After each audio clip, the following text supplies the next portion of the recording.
स्टार्ट।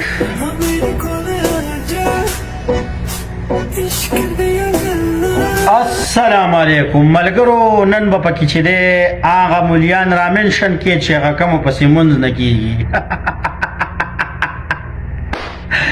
د دې خلکو هغه مولیان سپورټ کوي چې هغه چا پسې مونځ نه کېږي، نو چې مونځ پسې نه کېږي نو مولیان د کم طرفه شول.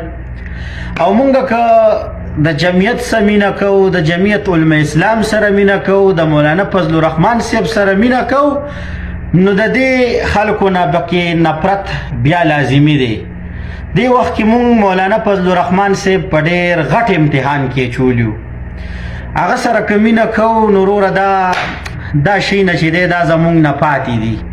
بیا دغو سره خو مونږ مینه نشو کولی، او نه چې دی نو د زمان پارک سیلونه کولی شو، نه چې دی د دغو سره پټ پټونه کولی شو. خو هغه مولیان چې هغه مونځ نه قبلېږي ورپسې که څنګه چل دی، که په 10,000 روپۍ باندې خرج کړي دي خپل ایمانونه، هغه مولیان د دغو خلکو سپورټ کوي او دغو له نظمونه مو چې د عمران خان ارمان درځي که نه درځي نه. نو زه د هغې هغه مشر ته م ویم او هغې ته م ویم چې تاسو ما وی چې تاسو څنګه د دغو دپاره نظمونه وایو، د دې خلکو سپورټ کوئ. دال میں کچھ کالا نہیں بلکہ سارا دال کالا ہے.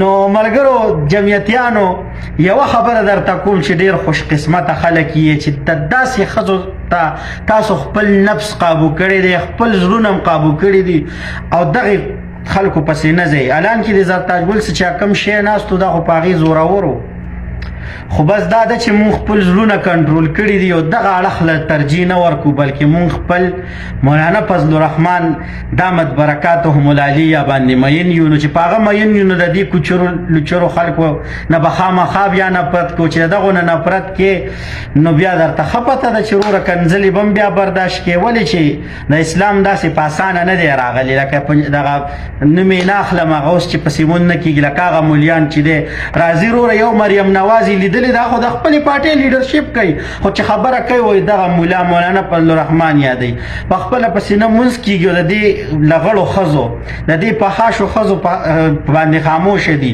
نو پنجپیریان مولیان یادوم، هغه نور هم یادوم، هغه لوپټې موپټې چې چولي چې هغې اوس د دین اسلام په رڼا کې د دې ښځو باندې صدقه وکړي که نه، چې آیا دا ښه کار کوي او که بد کار کوي که نه. د دغه اړخ نه درته شی میلاویږي او بس هغه 10,000 روپۍ دي هغه په ځانه لالوئ، نو لږ به د قیامت ورځ هم را روانه ده. پوه شولې؟ هغه مولیانو ته هم ویم چې د قیامت ورځ را روانه ده، جواب به ورکوئ. نو مهرباني وکړئ ستاسو په دین اسلام کې د دې ښځو دپاره څه وکړم دی. مونږ خو د مولانا صاحب وکړم دی او مونږ په مولانا صاحب مین یو، نو چې په هغه مین یو مونږ د دې خلکو نه نفرت دی او تاسو ورله چې دی نو دغو له ټپې وایي دا ښځې تاسو ته نه ښکاري. پوه شولې؟ صرف مریم نواز راته جنډه کوي او دا په زرګونو چې دی درته هغه مړه وایي هغه غلبیل را باسي کوزې ته وایي تا کې 2 سوړي دي، په خپله که خښتګ غار دی نو څه خبره نشته. نو ملګرو ویډیو د سره شیر کې او د خلکو ته د خپل ځانونه وښیئ چې مونږ د مولانا صاحب باندې مین یو، نه داسې کوچرو لغړو بغړو ښځو نه مونږ نفرت کوو. زمونږ د خپل دین اسلام سره محبت دی. جمعیت علماء اسلام زنده باد، پاکستان زنده باد، علماء حق علماء دیوبند زنده باد.